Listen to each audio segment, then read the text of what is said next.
This is Desiree's Baby by Chopin. As the day was pleasant, Madame Valmont drove over to L'Abri to see Desiree and the baby. It made her laugh to think of Desiree with a baby. Why, it seemed but yesterday that Desiree was little more than a baby herself, when Monsieur, in riding through the gateway of Valmont, had found her lying asleep in the shadow of the big stone pillar. The little one awoke in his arms and began to cry for Dada. That was as much as she could do or say. Some people thought she might have strayed there of her own accord, for she was of the toddling age. The prevailing belief was that she had been purposely left by a party of Texans whose canvas-covered wagon, late in the day, had crossed the ferry that Coton Mays kept, just below the plantation. In time, Madame Valmont abandoned every speculation but the one that Desiree had been sent to her by a beneficent providence, to be the child of her affection, seeing that she was without child of the flesh. For the girl grew to be beautiful and gentle, affectionate and sincere, the idol of Valmont. It was no wonder when she stood one day against the stone pillar in whose shadows she had lain asleep 18 years before, that Armand Aubigny, riding by and seeing her there, had fallen in love with her. That was the way of all the Aubignys fell in love, as if struck by a pistol shot. The wonder was that he had not loved her before, for he had known her since his father brought him home from Paris, a boy of 8, after his mother died there. The passion that awoke in him that day, when he saw her at the gate, swept along like an avalanche, or like a prairie fire, or like anything that drives headlong over all obstacles.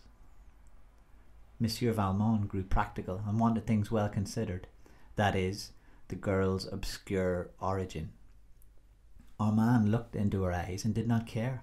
He was reminded that she was nameless. What did it matter about a name when he could give her one of the oldest and proudest in Louisiana? He ordered the corbeille from Paris and contained himself with what patience he could until it arrived. Then they were married. Madame Valmont had not seen Desiree and the baby for 4 weeks. When she reached L'Abri, she shuddered at the first sight of it, as she always did. It was a sad-looking place, which for many years had not known the gentle presence of a mistress, old Monsieur Abney having married and buried his wife in France, and she having loved her own land too well to ever leave it.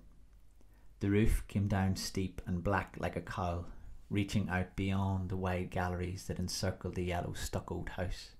Big, solemn oaks grew close to it, and their thick-leaved, far-reaching branches shrouded it like a pall. Young Aubigny's rule was a strict one too, and it was under his slaves had forgotten how to be gay, as they had been during the old master's easy-going and indulgent lifetime. The young mother was recovering slowly and lay full length in her soft white muslins and laces upon a couch. The baby was beside her, upon her arm, where he had fallen asleep at her breast. The yellow nursewoman sat beside a window, fanning herself. Madame Valmont bent her portly figure over Desiree and kissed her, holding her an instant tenderly in her arms.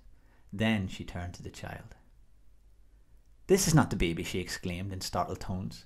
French was the language spoken at Valmont in those days. "I knew you would be astonished," laughed Desiree, "at the way he has grown. The little cochon de lait. Look at his legs, mamma, and his hands and his fingernails, real fingernails. Zandrine had to cut them this morning. Isn't it true, Zandrine?" The woman bowed her turbaned head majestically. "Merci, madame." "And the way he cries," went on Desiree, "is deafening. Armand heard him the other day, as far away as La Blanche's cabin." Madame Valmont had never removed her eyes from the child. She lifted it and walked over with it to the window that was the lightest. She scanned the baby narrowly, then looked searchingly at Zandrine, whose face was turned to gaze across the fields. "Yes, the child has grown, has changed," said Madame Valmont slowly as she replaced it beside its mother. "What does Armand say?" Desiree's face became suffused with a glow that was happiness itself. "Oh, Armand is the proudest father in the parish, I believe, chiefly because it is a boy to bear his name, though he says not. That he would have loved a girl as well, but I know it isn't true. I know he says that to please me. And Mama," she added, drawing Madame Valmont's head down to her and speaking in a whisper, "he hasn't punished one of them, not one of them, since baby is born.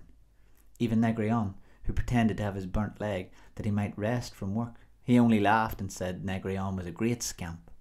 Oh, Mama, I'm so happy it frightens me." What Desiree said was true. Marriage, and later the birth of his son, had softened Armand Aubigny's imperious and exacting nature greatly. This was not what made the gentle Desiree so happy, for she loved him desperately. When he frowned, she trembled, but loved him. When he smiled, she asked no greater blessing of God. But Armand's dark, handsome face had not often been disfigured by frowns since the day he fell in love with her. When the baby was about 3 months old, Desiree awoke one day to the conviction that there was something in the air menacing her peace. It was at first too subtle to grasp. It had only been a disquieting suggestion, an air of mystery among the blacks, unexpected visits from far-off neighbours who could hardly account for their coming. Then a strange, an awful change in her husband's manner, which she dared not ask him to explain. When he spoke to her, it was with averted eyes, from which the old love light seemed to have gone out. He absented himself from home, and when there, avoided her presence and that of the child without excuse, and the very spirit of Satan seemed suddenly to take hold of him in his dealings with the slaves. Desiree was miserable enough to die. She sat in her room one hot afternoon in her peignoir, listlessly drawing through the fingers of the strands of her long, silky brown hair that hung about her shoulders. The baby, half naked, lay asleep upon her own mahogany bed, that was like a sumptuous throne of its satin-lined half canopy. One of Leblanche's little quadroon boys, half naked too, stood fanning the child slowly with a fan of peacock feathers. Desiree's eyes had been fixed absently and sadly upon the baby, while she was striving to penetrate the threatening mist that she felt closing about her. She looked from her child to the boy who stood beside him, and back again, over and over. Ah! It was a cry that she could not help, which she was not conscious of having uttered. The blood turned like ice in her veins, and a clammy moisture gathered upon her face. She tried to speak to the little quadroon boy, but no sound would come at first. When he heard his name uttered, he looked up, and his mistress was pointing to the door. He laid aside the great soft fan and obediently stole away over the polished floor on his bare tiptoes. She stayed motionless, with gaze riveted upon her child, and her face the picture of fright. Presently her husband entered the room, and without noticing her went to the table and began to search among some papers which covered it. "Armand," she called to him, in a voice which must have stabbed him if he was human, but he did not notice. "Armand," she said again. Then she rose and tottered towards him. "Armand," she panted once more, clutching his arm. "Look at our child. What does it mean? Tell me." He coldly but gently loosened her fingers from about his arm and thrust the hand away from him. "Tell me what it means," she cried despairingly. "It means," he answered lightly, "the child is not white. It means that you are not white." A quick conception of all that this accusation meant for her nerved her with unwonted courage to deny it. "It is a lie. It is not true. I am white. Look at my hair. It is brown and my eyes are grey. Armand, you know they are grey, and my skin is fair." Seizing his wrist. "Look at my hand. Whiter than yours, Armand." She laughed hysterically. "As white as Leblanche's," he returned cruelly, and went away, leaving her alone with the child. When she could hold a pen in her hand, she sent a despairing letter to Madame Valmont. "My mother, they tell me I am not white. Armand has told me I am not white. For God's sake, tell him it is not true. You must know it is not true. I shall die. I must die. I cannot be so unhappy and live." The answer that came was brief. "My own Desiree, come home to Valmont, back to your mother, who loves you. Come with your child." When the letter reached Desiree, she went to her husband's study and laid it open upon the desk before which he sat. She was like a stone image, silent, white, motionless, after she placed it there. In silence he ran his cold eyes over the written words. He said nothing. "Shall I go, Armand?" she asked in tones sharp with agonised suspense. Yes. Go. Do you want me to go? Yes. I want you to go. He thought Almighty God had dealt cruelly and unjustly with him, and felt somehow that he was paying him back in kind when he stabbed thus into his wife's soul. Moreover, he no longer loved her because of the unconscious injury she had brought upon his home, his name. She turned away like one stunned by a blow and walked slowly towards the door, hoping he would call her back. Goodbye, Armand, she moaned. He did not answer her. That was his last blow at fate. Desiree went in search of her child. Sandrine was pacing the sombre gallery with it.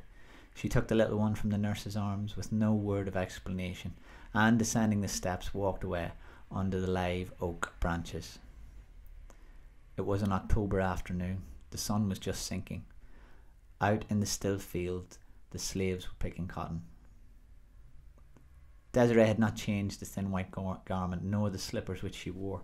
Her hair was uncovered, and the sun's rays brought a golden gleam from its brown meshes. She did not take the broad beaten road which led off to the far-off plantation of Valmond. She walked across a deserted field where the stubble bruised her tender feet, so delicately shod, and tore her thin gown to shreds. She disappeared among the reeds and willows that grew thick along the banks of the deep, sluggish bayou, and she did not come back again. Some weeks later there were curious scenes enacted at L'Abri. In the centre of the smoothly swept backyard was a great bonfire. Armand Aubigny sat in the wide hallway that commanded a view of the spectacle, and it was he who dealt out to a half a dozen slaves the material which kept this fire ablaze. The graceful cradle of willow with all its dainty furnishings was laid upon the pyre, which had already been fed with the richness of priceless layette. Then there were silk gowns and velvet and satin ones added to these, laces too, and embroideries and bonnets and gloves, for the corbel had been of rare quality. The last thing to go was a tiny bundle of letters, innocent little scribblings that Desiree had sent to him during the days of their espousal. There was a remnant of one back in the drawer from which he took them, but it was not Desiree's. It was part of an old letter from his mother to his father. He read it. She was thanking God for the blessing of her husband's love. But above all, she wrote, night and day I thank the good God for having so arranged our lives that our dear Armand will never know that his mother, who adores him, belongs to the race that is cursed with the brand of slavery.